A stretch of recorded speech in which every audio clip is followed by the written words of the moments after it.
नमस्कार विद्यार्थी मित्रांनो, आज आपण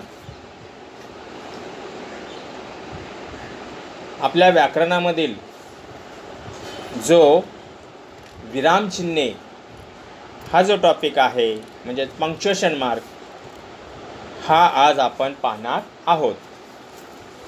आता तत्पूर्वी आपल्याला विरामचिन्हे म्हणजे काय हे पाहावं लागेल।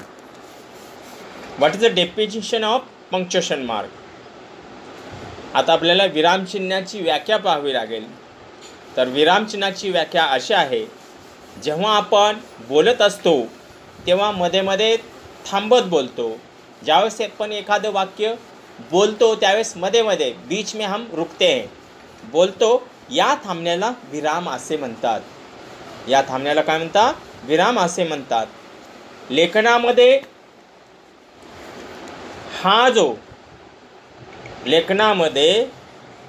हा जो भाग आहे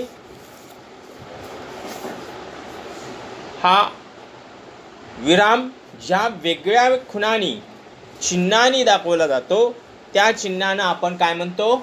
विरामचिन्हे असं म्हणतो। तर हे झालं डेफिनेशन, ही झाली विरामचिन्हाची व्याख्या।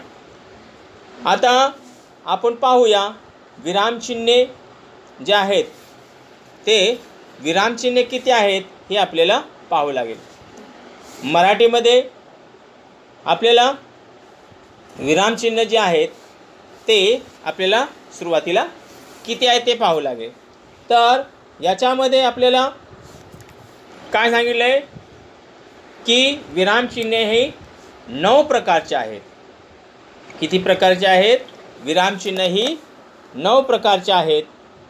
याच्यामध्ये आपल्याला 9 प्रकार कोणकोणते आहेत ते पाहूया। पहिला आहे पूर्णविराम, दुसरा अर्धविराम, तिसरा स्वल्पविराम, चौथा अपूर्णविराम, त्याच्यानंतर पाचवा प्रश्नचिन्ह क्वेश्चन मार्क, त्याच्यानंतर 6वा आहे विरामचिन्ह उद्गार चिन्ह म्हणजे एक्सक्लेमेटरी मार्क, त्याच्यानंतर 7वा आहे अवतरण चिन्ह single inverted comma and double inverted म्हणजे एकेरी अवतरण चिन्ह आणि दुहेरी अवतरण चिन्ह। त्याच्यानंतर आपल्याला पुढचं चिन्ह आहे ते अवतरण चिन्ह म्हणजे आपण पाहिलं सिंगल डबल। त्याच्यानंतर 8वा आहे संयोग चिन्ह, ते डॅश असते, छोटीशी डॅश असते, आणि 9वा आहे अपसरण चिन्ह, थोडीशी मोठी असते। तर हे आपण मराठीतील आपले 9 विरामचिन्ह आहेत। ठीक आहे, आता चला पुढं पाहूया। तर पहिला आपण बघितलं पूर्णविराम। पूर्णविराम म्हणजे हे कसं चिन्ह असते? फुल स्टॉप असतो। तर या केव्हा वापरलं जातं? तर वाक्य पूर्ण झाले हे दाखवण्यासाठी वापरतात। पूर्णविराम केव्हा दाखवतात? ज्यावेळेस एखादं वाक्य पूर्ण होतं, जिस समय एक सेंटेंस पूरा होता है तो उस टाइम फुल स्टॉप लगाते हैं। आणि उदाहरण काय पाहूया आपण? मी दररोज अभ्यास करतो। ज्या ठिकाणी क्रियापदानं वाक्य पूर्ण झालेलं आहे आणि शेवटी काय दिलेलं आहे? पूर्णविराम, आखिर में क्या है? फुल स्टॉप आहे। तर अशा प्रकारे पहिला पूर्णविराम पाहिला। दुसरा अर्धविराम। अर्धविरामचं पण चिन्ह जे आहे, साईन आहे, ते तुम्हाला दाखवलेलं आहे कशा प्रकारे असतं। आणि याच्यामध्ये हे केव्हा वापरतात? अर्धविराम केव्हा वापरला जातो? 2 छोटी छोटी वाक्ये उभयान्वयी अव्ययाने जोडतात तेव्हा हे अर्धविराम वापरलं जातं।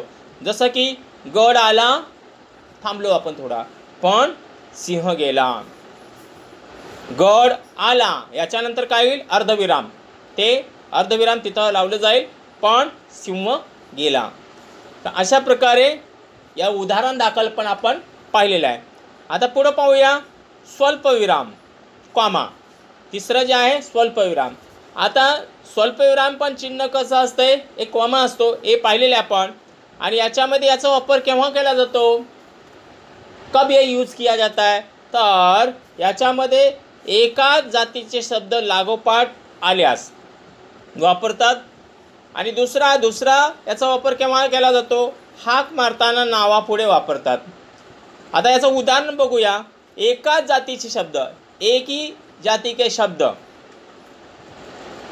जब लगातार आते हैं उस समय इसका उपयोग किया जाता है। स्वल्पविराम जसं गंगा, यमुना, सरस्वती, कावेरी, गोदावरी, म्हणजे ह्या काय नद्या आहेत, या काय नद्या आहेत।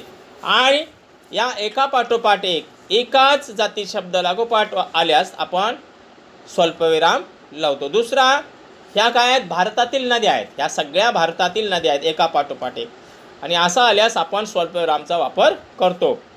दुसरा, हाक मारताना श्यामल पुस्तक दे किंवा अभय पुस्तक दे, रंजना पुस्तक दे, म्हणजे हाक मारताना पण याचा आपण वापर करतो। चौथा आहे अपूर्ण विराम। अपूर्ण विराम ते पण चिन्ह तुमच्या समोर दाखवलेलं आहे। आणि याचा वापर केव्हा केला जातो? वाक्याच्या शेवटी तपशील देताना वापरतात, म्हणजे वाक्याच्या शेवटी तपशील देताना या अपूर्ण विरामचा वापर केला जातो। आता एक कसा वापरला जातो? नामाचे प्रकार पुढील प्रमाणे, पहिला आहे सामान्य नाम, विशेष नाम, भाववाचक नाम, अशा प्रकारे। म्हणजे वाक्याच्या शेवटी ज्यावेळेस तपशील द्यायचा असतो, डिटेल सांगायचं असतं, त्यावेळेस अपूर्ण विराम या चिन्हाचा वापर केला जातो। आता पाचवा आहे प्रश्नचिन्ह। आता प्रश्नचिन्ह म्हणजे काय? तर क्वेश्चन मार्क, बरोबर। आता याचा वापर केव्हा केला जातो? तर वाक्यात प्रश्न विचारला असेल तर वाक्याच्या शेवटी वापरतात। एखादा वाक्यामध्ये एखादं वाक्य असेल, सेंटेन्स असेल, त्या सेंटेन्समध्ये तुम्हाला जर प्रश्न विचारलेले असेल तर त्या वाक्याच्या शेवटी हा क्वेश्चन मार्क, म्हणजे हे चिन्ह आपल्याला लावलेलं दिसतं। तर तू कोठे गेला होतास याच्यानंतर प्रश्नचिन्ह वापरलेले, म्हणजे वाक्याच्या शेवटी प्रश्न विचारलेला असेल। तू आज बाजारला येणार का? का नंतर पण आपण म्हणजे वाक्याच्या शेवटी प्रश्न विचारलेला असतो, तिथं आपण प्रश्नचिन्ह लावतो। सहावा आहे उद्गार चिन्ह। उद्गार चिन्ह म्हणजे एक्सक्लेमेटिव्ह मार्क। तर यामध्ये आपण केव्हा वापरतो? मनातील भावना किंवा दुःख असेल, आनंद असेल, त्या व्यक्त करणाऱ्या शब्दाच्या शेवटी किंवा सुरुवातीला पण वापरतात। तर याचं उदाहरण घेऊया। बापरे केवढा मोठा असा, बापरे केवढा मोठा अपघात, म्हणजे अशा प्रकारे मनातील भावना आपण ज्यावेळेस व्यक्त करतो त्यावेळेस या चिन्हाचा, उद्गार चिन्हाचा वापर त्या ठिकाणी केलेला जातो। आता पुढचं पाहूया। पुढचं सातवं जे चिन्ह आहे ते अवतरण चिन्ह। याच्यामध्ये अवतरण चिन्ह तुम्हाला समोर दिलेलं आहे, कशा प्रकारे अवतरण चिन्ह असतात, किस तरह ये अवतरण चिन्ह रहते हैं, सिंगल और डबल इन्वर्टेड कॉमा आपण म्हणतो इंग्लिशमध्ये। याच्यामध्ये एकेरी अवतरण चिन्ह, सुरुवातीला सिंगल इन्वर्टेड कॉमा बद्दल पाहूया। एखाद्या शब्दावर जोर देताना किंवा दुसऱ्याचे मत सांगताना वापरतात। हे केव्हा वापरतात एकेरी अवतरण चिन्ह? एखाद्या शब्दावर जोर देताना किंवा दुसऱ्याचे मत सांगताना हे चिन्ह वापरतात। गांधीजींनी, म्हणजे पहिल्या वर्डवर आपण काय दिलंय? जोर दिलेला आहे। तर चले जाओ ही घोषणा दिली, उदाहरण पाहिलं आपण गांधीजींनी, त्याच्यानंतर हे एकेरी अवतरण चिन्ह वापरलेलं आहे आणि चले जाओ ही घोषणा दिली, उदाहरण दाखल आपण पाहिलं। दुसरं आहे दुहेरी अवतरण चिन्ह, म्हणजे डबल इन्वर्टेड कॉमा। आता हे केव्हा वापरलं जातं? किस समय में ये यूज किया जाता है? तर याची व्याख्या आहे बोलणाऱ्याच्या तोंडचे शब्द, म्हणजे ज्यावेळेस एखादा बोलतो त्याच्या तोंडचे शब्द देताना वापरतात। उदाहरण पाहूया। शरद म्हणाला मी सहलीला येईन। शरद म्हणाला मी सहलीला येईन। तर अशा प्रकारे 7 अवतरण चिन्ह पाहिली आपण। आता पुढचं पाहूया। 8वं जे आहे संयोग चिन्ह, छोटीशी स्मॉल डॅश असते। याच्यामध्ये हे केव्हा वापरलं जातं? तर दोन शब्द जोडताना वापरतात। काय करतात? दोन शब्द ज्यावेळेस आपण जोडतो त्यावेळेस हे वापरतात। दुसरा आहे ओळीच्या शेवटी शब्द अपुरा राहिल्यास वापरतात. म्हणजे एखादी लाईन तुम्ही लिहिताय आणि तो शब्द अपुरा राहिल्यास वापरतात. उदाहरणार्थ पहिला आहे विद्यार्थी, थोडी स्मॉल डॅश आहे, प्रतिनिधी. दुसरा आहे मला निबंध लिहा, थोडं स्मॉल डॅश आहे. याला खूप आवडतो. म्हणजे एखादे वाक्य इनकम्प्लीट आहे, तुम्हाला जागा नाही, त्यावेळेस तुम्ही ते वापरू शकता. शेवटचं आहे 9 अपसरान चिन्ह. हे थोडीशी मोठी डॅश असते. याच्यामध्ये हे केव्हा वापरलं जातं तर बोलता बोलता विचार मालिका तुटल्यास वापरतात. म्हणजे आपण बोलता बोलता थांबतो किंवा दुसरं स्पष्टीकरण द्यायचे असेल, एक्सप्लेनेशन द्यायचं असेल तर हे चिन्हाचा वापर केला जातो. उदाहरण बघूया. मी गेलो पण डॅश, विसरलो. म्हणजे आपण बोलता बोलता काहीतरी विचार मालिका आपली तुटली. मी गेलो पण.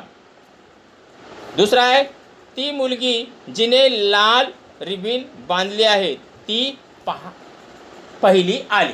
अशा प्रकारे उद्गार चिन्ह जे असतात मराठीमध्ये 9, याचा आपण पूर्ण सखोल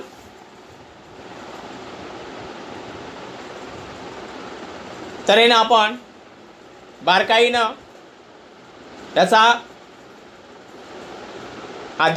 अध्यापन दोन्ही गोष्टी आपण केलेल्या आहेत. मला वाटतंय हा जो टॉपिक आहे तुम्हाला चांगल्या तऱ्हेनं चांगल्या प्रकारे समजला असेल असं मी समजतो आणि इथंच थांबतो. धन्यवाद. Thank you very much.